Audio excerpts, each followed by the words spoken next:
Okay, so then I will make a presentation on my Viking project, and our Viking project, which is a project to assess vulnerabilities of the computer systems for electrical networks. But I would like to thank the organizers for the opportunity to come here and do this presentation. It's important for us to spread the knowledge also. So you all know that we are very dependent on electricity in the society, much more than you think maybe, because a lot of other infrastructure are actually coupled to electricity, sewage systems, water supply system, telecommunications. So it's not only that. It's not only the electricity itself. And the electricity is then provided from a very complex network. The reason I show Scandinavia is partly because I come from Scandinavia, but the most important part is that if I try to represent the European network, I simply will not get it on a slide. It's too complex. It's not possible to show it in an overall situation. This is only the high voltage network, 400 and 220 kV networks. And as I said, it's interconnected all over Europe. And you should not believe that a complex network make it more stable. It's rather the other way around. There are weak points in this network. There are some examples. A few years ago, I remember in Germany, one of the major utilities in Germany should disconnect the 400 kV line.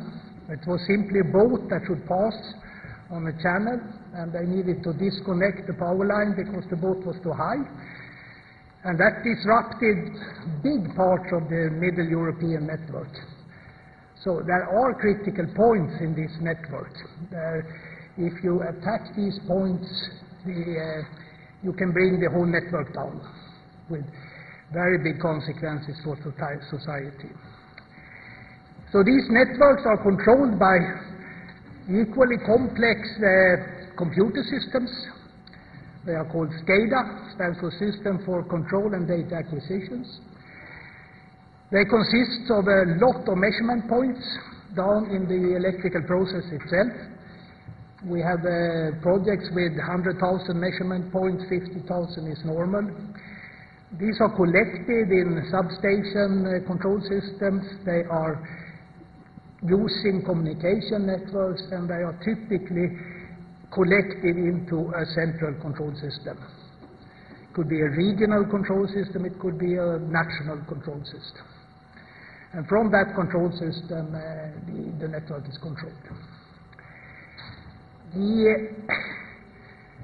The SCADA system, as you mentioned, I've been in this a long time, from beginning were isolated. They were completely isolated from the outside world, so to say. I remember the Finnish National Control Center, you had to walk through 4 meters of concrete because it was also nuclear safe. And so it was physically really very protected. But what has happened in the last 10 years, I would say, is that you have increasingly started to connect these systems to the outside world. One thing was to connect to system vendors, where system vendors can go in and analyze, debug, and other things were to connect it to the office LAN, and the office local area networks are connected to internet. So today there is a connection directly from internet into such SCADA, not directly, because you protect it with firewalls and you try to use demilitarized zones and things like this. But they were never designed for cybersecurity. So here I just try to illustrate the yellow triangles here are possible ways of attacking such a SCADA systems. And in our project, in the Viking project, we will try to address the complete picture, not only parts of the system.